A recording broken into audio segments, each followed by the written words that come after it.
Commander Jiwoo stood at the viewing window of the Galactic Confederation headquarters, her reflection showing a face tight with controlled anger.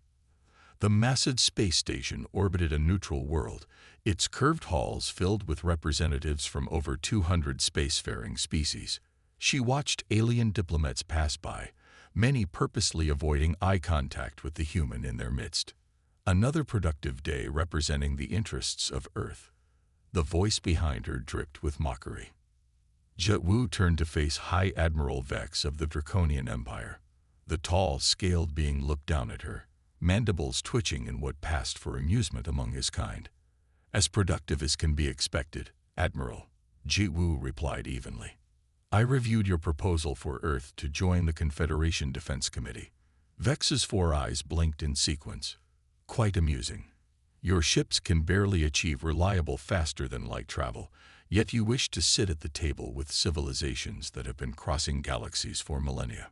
2 Arcturian diplomats passing by slowed to listen, their crystalline bodies shimmering with barely concealed laughter. Jiwoo maintained her composure, though her nails dug into her palms. "Earth's defense capabilities are stronger than you assume." "Are they?" Vex spread his clawed hands. "Your planet is protected by, 50 orbital platforms, and perhaps 200 ships. My smallest battle group could overwhelm your defenses before your leaders finished their morning beverages."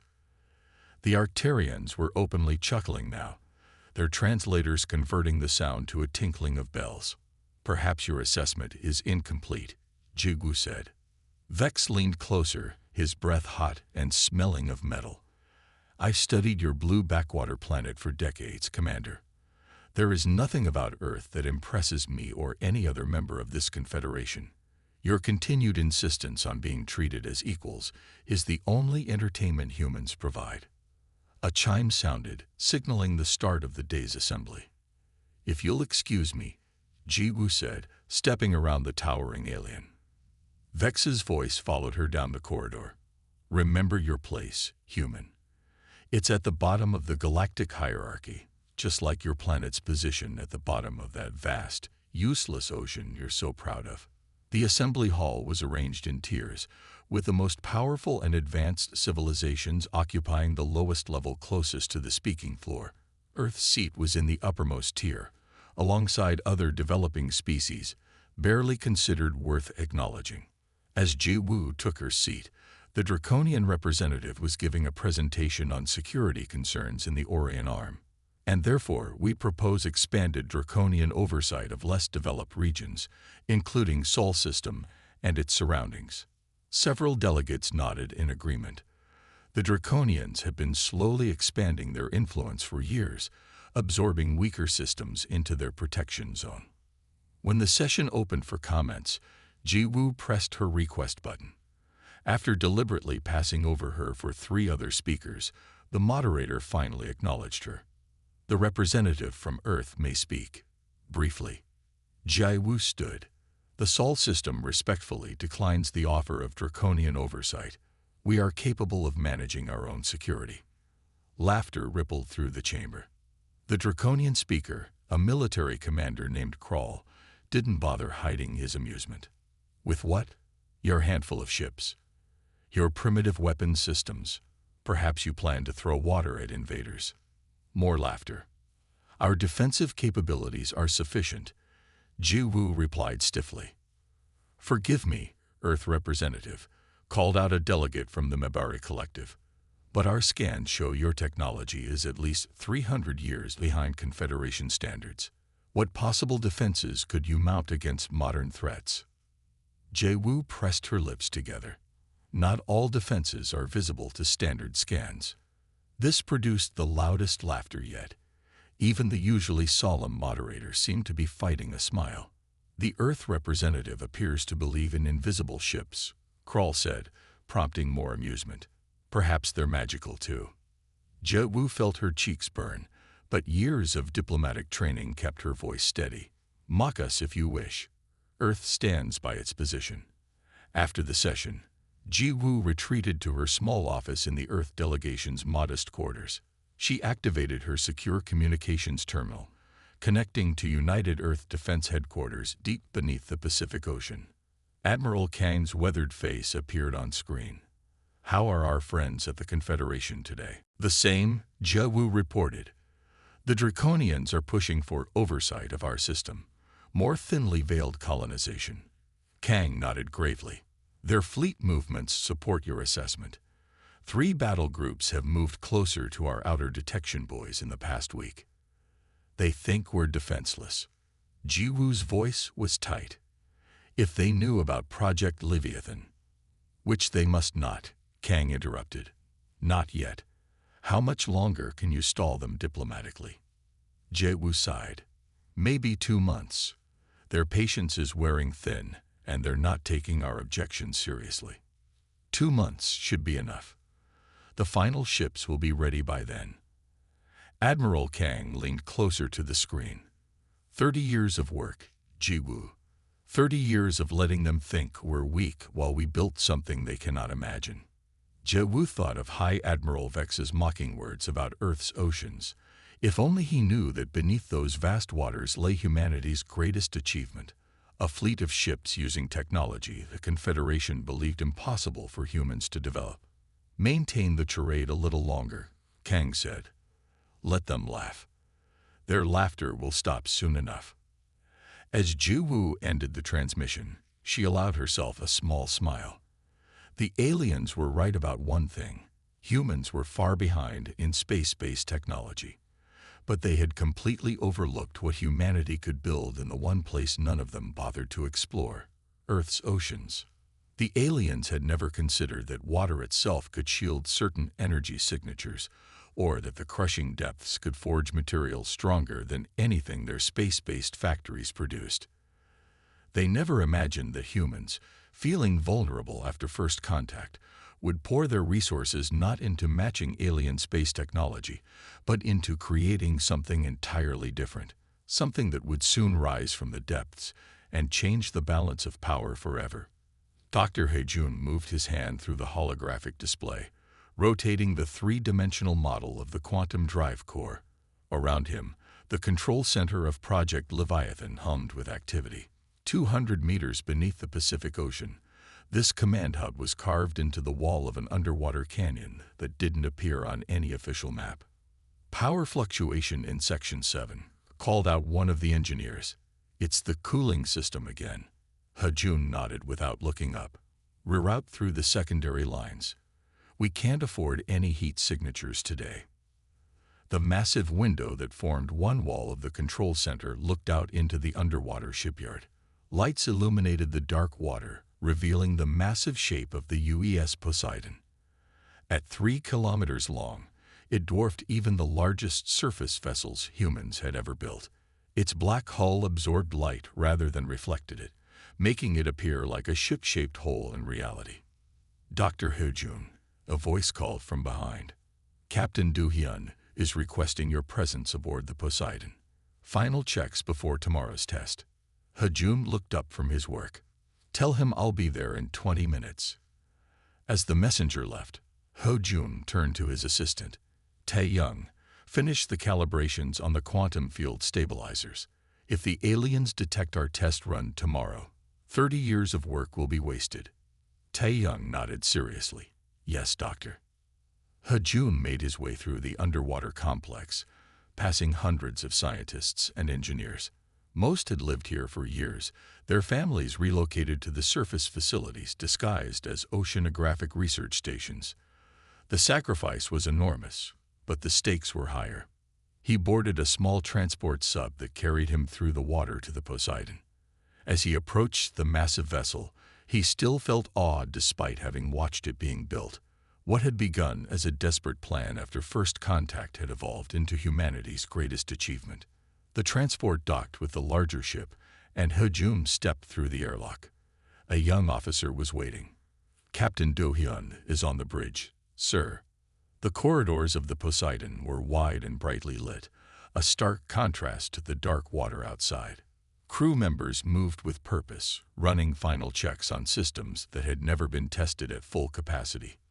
The bridge was a large, circular room, with workstations arranged in concentric rings around the captain's chair. The forward wall was a massive screen currently showing the underwater view outside the ship. Captain Do-hyun stood studying the display. At 52, he was one of Earth's most decorated naval officers before being recruited to Project Leviathan. For 15 years, he had lived in the underwater base, helping design combat systems while training crews for vessels that had never seen action. "Ah, Hejun," Do-hyun said, looking up. "Come see this." Hejun joined him at the display, showing a simulation of the quantum drive's energy signature. "Your modifications worked," Do-hyun said. "The water molecules are actually absorbing the field leakage. To any scanner, will look like normal ocean currents." Hejun nodded. That was the theory.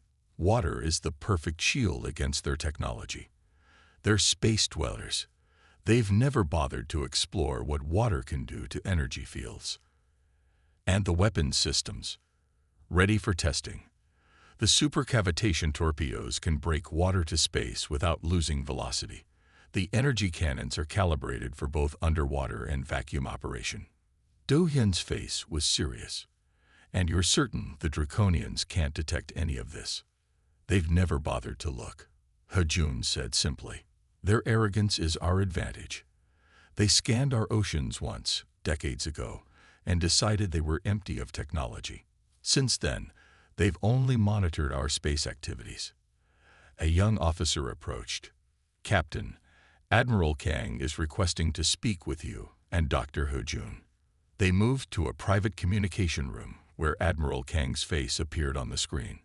"Gentlemen," Kang said without preamble, "the Draconian timeline has accelerated. Their battle group is moving into position earlier than expected. How soon can the fleet be ready?" Do-hyun and Hejun exchanged glances. "The Poseidon is ready now," Do-hyun answered. "The other 5 dreadnoughts need another week. The smaller vessels are operational, but crews are still in final training." "Make it 3 days," Kang said firmly.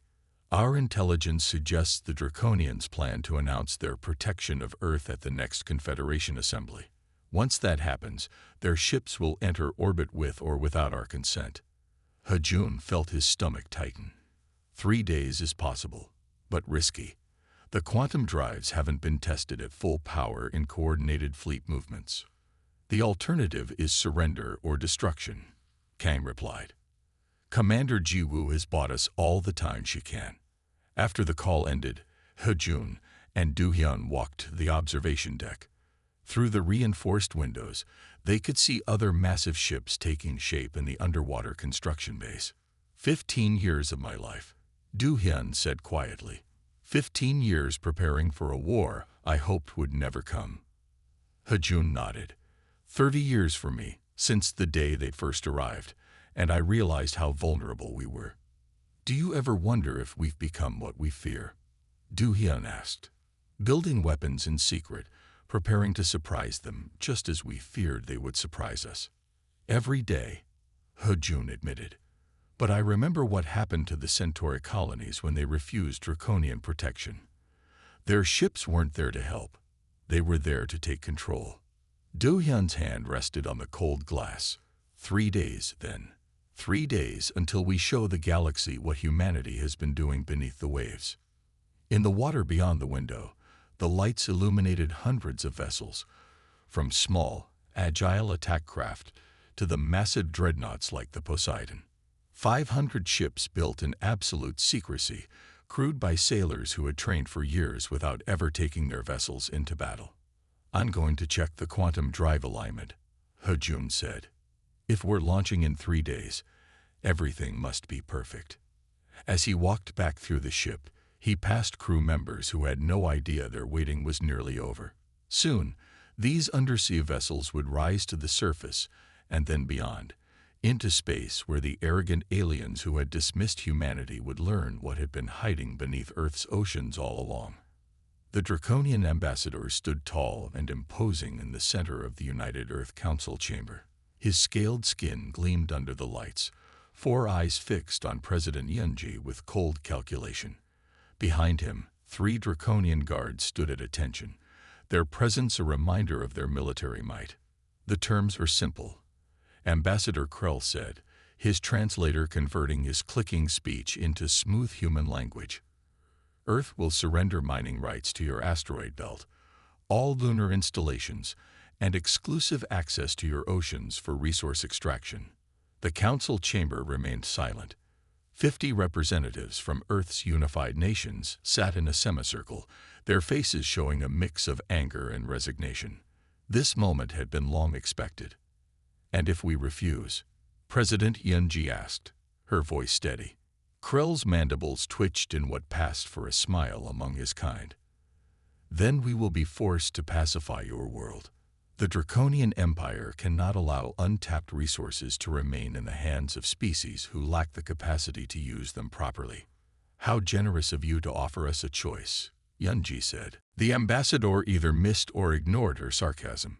"Yes, it is generous. Most species simply receive notification of their new status. Because humans have amused us, we offer you the dignity of surrender." One of the council members, a representative from the African Union, spoke up. "And the Confederation? What do they say about this violation of our sovereignty?" Krell reached into his formal robes and placed a small holographic projector on the floor. It activated, showing the Confederation's official statement. The text rotated slowly for all to see. "The Galactic Confederation expresses regret that Earth has not been more cooperative in interstellar affairs. While we affirm the principle of sovereignty, we recognize the Empire's historical claims to resource management in underdeveloped regions." "As you see," Krell said, "the matter is settled. You have 24 Earth hours to sign the surrender documents." He gestured to one of his guards, who stepped forward with a data tablet. President Yunji didn't move to take it. "And if we were to resist?" All 4 of Krell's eyes blinked in sequence. A draconian laugh. "With what? Your pitiful orbital platforms. Your handful of interplanetary vessels. Our scans show no military capacity that could withstand even our smallest battle group." "Scans can be deceiving," Yunji said quietly. "We have been monitoring Earth for decades," Krell replied dismissively. "There is nothing you possess that we do not know about." President Yunji stood, straightening the formal blue jacket of her office. She was small compared to the towering alien, but her posture showed no fear. "Ambassador Krell, I'm afraid I must reject your terms." The draconian skin darkened with anger. "Then you choose destruction. Our fleet will begin planetary pacification at the end of your 24-hour period." "No," Yunji said. "You misunderstand. I'm not asking for more time. I'm telling you that Earth rejects your Empire's claims, now and forever." She walked to the large view screen that dominated one wall of the chamber and pressed a control.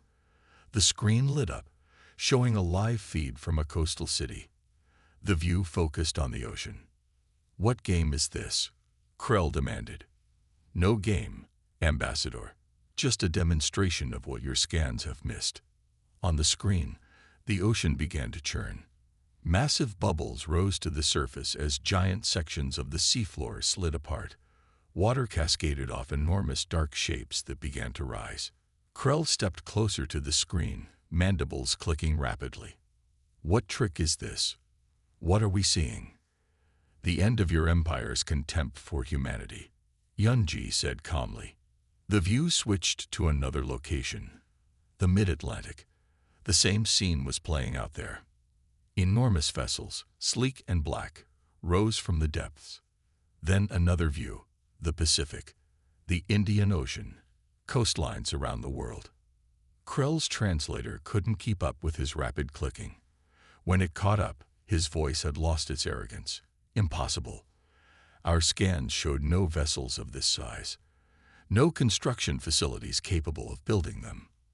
Your scans looked for what you expected to find," Yunji said. "You've never bothered to truly understand our oceans. You saw only empty water." One of Krell's guards was frantically manipulating a communication device. "High Command confirms. Hundreds of vessels emerging worldwide.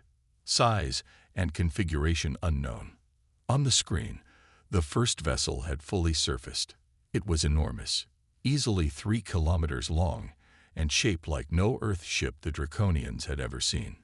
Its hull was midnight black, absorbing rather than reflecting light. As water sheeted off its surface, it rose higher, defying gravity with no visible means of propulsion. "What are they?" Krell demanded. "Project Leviathan," Yunji said. 500 vessels built in secret over 30 years. Ships designed to operate in the crushing depths of our oceans and the vacuum of space with equal ease. More vessels were surfacing now. Smaller, faster craft rose alongside the massive dreadnoughts. They formed into precise formations as they hovered above the water. "This is impossible," Krell insisted, though his voice had lost its certainty. "Human technology cannot achieve this. The energy requirements alone." "Water," Yunji said simply. "Your scientists never explored how water molecules can amplify certain energy fields. You were too busy looking to the stars to notice what we were doing beneath the waves." The largest ship, now identified on the screen as the UES Poseidon, rose until it hovered 100 meters above the Pacific. Its sleek form made even the Draconian war vessels look bulky and primitive by comparison. Krell's communication device chimed. He listened, his posture stiffening. "Your vessels are approaching our fleet," he said, accusation in his voice. "Not approaching," Yunji corrected. "Surrounding. Even now, they're taking position around your battle group." She touched another control, and the view screen split to show the Draconian ships in orbit. The Earth vessels were rising through the atmosphere, moving with impossible speed and grace. Within minutes, the alien fleet was encircled. "This changes nothing," Krell said, but his voice lacked conviction. "The Empire will send more ships." "Perhaps," Yunji acknowledged. "But before they arrive, yours will be destroyed if you don't withdraw immediately. And when they do come, they'll find not a helpless world, but a fully armed and prepared one." She stepped closer to the ambassador, looking up into his alien face. "For decades, you've laughed at humanity. You've mocked our technology, dismissed our potential, all while we worked beneath the waves, building something you couldn't imagine."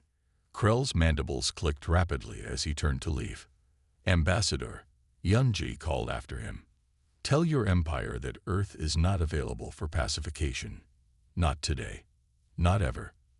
As the Draconian delegation hurried from the chamber, the council erupted in applause. On screens around the world, humans watched in awe as their secret fleet took to the skies, black ships rising from the blue waters that had hidden them for so long. High Admiral Vex stood at the center of the Galactic Confederation's Grand Chamber. His scales gleamed under the artificial light as he gestured to the holographic display showing Earth. "As you can see," he told the assembled delegates, "the human territories marked in red will be administered directly by the Draconian Empire. The blue zones will remain under nominal Earth control, though subject to our oversight." The alien delegates nodded in agreement. Some looked bored. The fate of a minor world like Earth hardly seemed important in galactic affairs. "The extraction of oceanic resources will begin immediately," Vex continued. "Our analysis shows the humans have barely touched their seas, which contain minerals critical to advanced drive systems." A small alert chimed on his communication device. Vex ignored it, continuing his presentation. "Our generous terms allow the humans to maintain there." The chime became more insistent. One of his aides approached, clearly agitated. "Admiral, urgent communication from our fleet at Earth." Vex's inner eyelids flickered in annoyance. "It can wait." "Sir, they insist it cannot." With a hiss of frustration, Vex activated the communication. "This had better be." The words died in his throat as the chamber's main display suddenly switched from his presentation to a live feed from Earth. The delegates murmured in confusion as the image showed churning ocean waters. "What is happening?" demanded the Confederation moderator. Vex stared at the screen, his four eyes widening as massive shapes began breaking the surface. "Impossible," he whispered. The first vessel fully emerged, black, sleek, and enormous. Water cascaded off its hull as it rose into the air. Then another appeared, and another. Across the screen, the oceans of Earth were giving birth to a fleet of ships unlike anything in the Confederation records. Admiral, the moderator's voice was sharp. Explain this. I cannot, Vex admitted, his mandibles clicking rapidly in distress. Our scans detected no such vessels. No construction facilities capable of building them. The chamber erupted in chaos as more ships surfaced. Delegates from dozens of worlds began shouting questions and demands. The Arcturians, who had laughed at Earth's representative days earlier, were now frantically consulting their own data devices. We count over 500 vessels emerging simultaneously, reported one of Vex's aides, her voice shaking. Many exceed 3 kilometers in length. Our battle group reports they are rising to orbit at speeds that should not be possible. The display changed again. Now it showed a human female in a formal military uniform, standing on what appeared to be the bridge of one of the massive vessels. Vex recognized her immediately. Commander Jiwoo, he hissed. Fleet Admiral Jiwoo, she corrected, her voice filling the Confederation chamber. Speaking from the United Earth ship Poseidon, flagship of humanity's Leviathan fleet. The delegates fell silent, captivated by this shocking turn of events. For generations, Jiwoo continued, you have underestimated humanity. You looked to the stars and assumed that was where our attention lay as well. You never thought to look beneath the waves of our primitive world. The display split to show the Earth vessels now taking position around the Draconian battle group in orbit. The sleek black ships made the Draconian vessels look crude by comparison. Your scans never penetrated our oceans, Jiwoo said. You saw only water where we built our future. You laughed at our primitive space technology, while we created something far beyond your understanding. One of the Mibari delegates stood. These vessels, how are they powered? Our scans detect energy signatures that should be impossible for your level of development. Jiwoo smiled slightly. Water, Delegate Lorne. Simple water. Your scientists never explored how water molecules can amplify quantum vacuum fluctuations. You were too busy looking for conventional energy sources. The Confederation's chief scientist, an ancient being from a species that had explored space when humans were still using stone tools, approached the display with evident curiosity. Fascinating, she said. You've harnessed zero-point energy using water as a catalytic medium. Our theorists considered this impossible. Evidently not, Jiwoo replied. High Admiral Vex had recovered some of his composure. This deception changes nothing, he declared. The Draconian Empire still demands Earth's submission. Your ships, impressive as they may be, cannot stand against the full might of our fleet. Jiwoo's expression hardened. Look again, Admiral. The display changed to show a small Draconian scout ship. As they watched, one of the Earth vessels approached it. A barely visible pulse emanated from the Earth ship, and the Draconian vessel simply stopped. All its lights went dark. It drifted, powerless. A focused quantum field disruption, Jiwoo explained. It severs the connection between matter and energy at the subatomic level. Non-destructive, but quite effective. Vex's scales had paled to a sickly yellow. That's not possible. Such technology is theoretical at best. For you, perhaps, Jiwoo said. We've had 30 years to develop what you thought impossible. The Confederation moderator stepped forward. Admiral Jiwoo, what are Earth's intentions? Is this a declaration of war against the Confederation? Not at all, Jiwoo replied calmly. Earth wishes only what we have always wished, to be treated as equals, to have our sovereignty respected, to be free from threats and ultimatums. She looked directly at Vex. We could have destroyed your fleet the moment it entered our space. We chose not to. Remember that, Admiral, when you report back to your empire.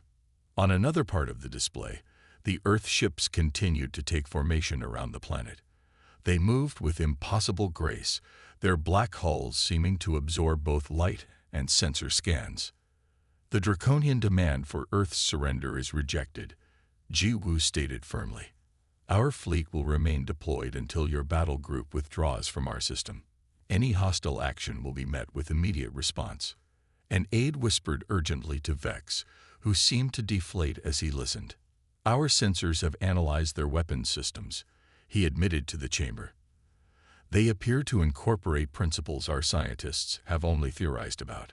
Their defensive capabilities are beyond our current means to overcome. The Confederation chamber had never been so silent. Species that had dismissed humanity for decades were now frantically reassessing their assumptions. Earth requests formal recognition of its sovereignty and full membership in the Confederation, Ji Woo said into the silence. Not as a developing world to be exploited, but as an equal partner with unique contributions to offer. The moderator looked around the chamber, then nodded slowly. I believe that can be arranged, Admiral Ji Woo, perhaps more urgently than we had previously considered. As the transmission ended, the delegates erupted in excited discussion. Vex stood forgotten, his grand plans for Earth's conquest evaporating like water under a hot sun. How did we miss this? He asked no one in particular. How did they hide an entire fleet beneath their oceans? Nearby, the Arcturian delegate who had mocked Earth days earlier answered softly. Perhaps we were too busy looking up at the stars to notice what was happening in the depths below. President Yunji smoothed her formal jacket as she entered the Galactic Confederation's High Council chamber. For the first time in history, an Earth representative would sit at the central table, not in the upper tiers where developing species were relegated. The chamber looked different from this vantage point. The curved walls displayed the flags of 200 spacefaring civilizations. The draconian banner, once prominently displayed, had been moved to a less central position overnight.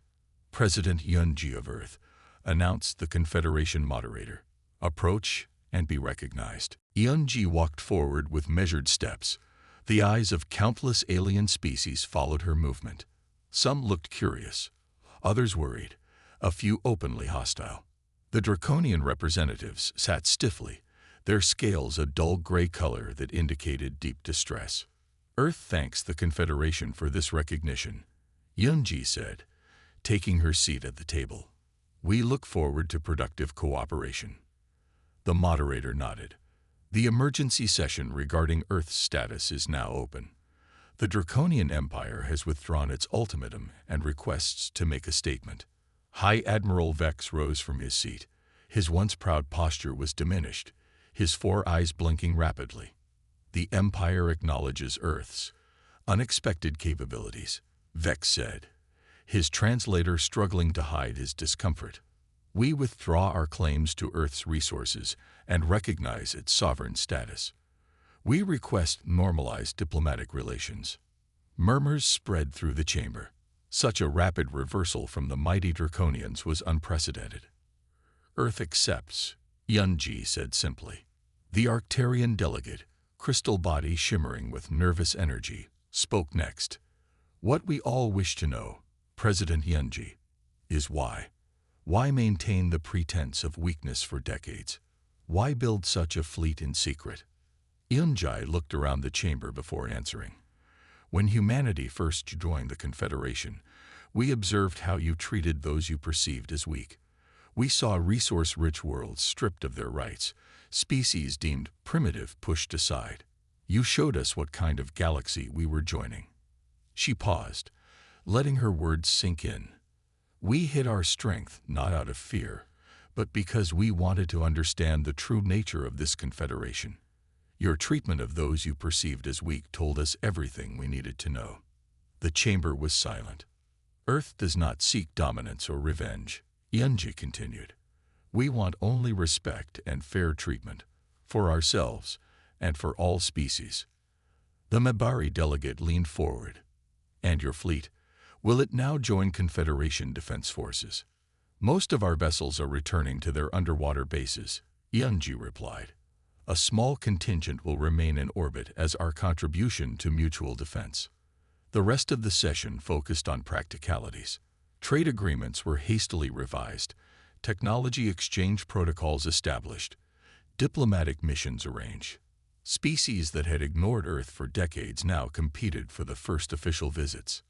When the session ended, Yunji found herself surrounded by delegates eager to speak with her. The draconian representatives kept their distance, but their eyes watched her constantly. "A remarkable achievement," said the Confederation's chief scientist, approaching her. "Your quantum drive technology alone will advance our understanding by centuries. I am curious, though, why develop it underwater? The engineering challenges must have been enormous." Yunji smiled. "Water provides perfect shielding for certain energy signatures. And as for the challenges, humans have always performed best when faced with the impossible." 3 days later, aboard the UES Poseidon, Admiral Jiwoo stood with Captain Do-hyun on the observation deck. Through the curved windows, they watched the ocean water rise around them as the massive vessel submerged once more into the Pacific depths. 17 diplomatic vessels in orbit, Do-hyun noted, checking his display, all requesting tours of our remarkable facilities, all suddenly very interested in human culture and trade. Jiwoo's lips curved in a small smile. Amazing how quickly attitudes change when power shifts. The water outside was now a deep blue as the Poseidon descended to its underwater dock. In the distance, they could see other vessels of the Leviathan fleet also returning to their hidden bases. "Do you think they'll underestimate us again?" Do-hyun asked, watching the alien ships shrink on the tactical display as the water deepened around them. Jiwoo turned to face him, her expression thoughtful. "No," she said, "but if they do, we still have Project Prometheus to show them. They haven't even seen what we've built on the dark side of the moon." Do-hyun raised an eyebrow. "Should you be telling me this, Admiral? I thought Prometheus was classified even from fleet commanders." "You've earned the right to know," Jiwoo replied. "Besides, the existence of Prometheus is about to become your direct concern." She activated a secure display panel, revealing schematics of an enormous installation built into a lunar crater. "The Leviathan fleet was just the beginning, Captain. Humanity has been preparing on multiple fronts." Do-hyun studied the display, his eyes widening. "This is beyond anything I imagined. President Yunji has authorized me to offer you command of the lunar forces," Jiwoo said. "We need someone with your experience." Outside, the Poseidon settled into its underwater berth, massive docking clamps securing the vessel in place. Teams of workers immediately began maintenance procedures, preparing the fleet for whatever might come next. "The galaxy has changed forever," Jiwoo said, watching the activity, "and humanity will never be underestimated again." Far above, alien vessels orbited Earth, their sensors still trying to penetrate the oceans that had hidden humanity's greatest secret for 30 years, completely unaware that even now, they were looking in the wrong place.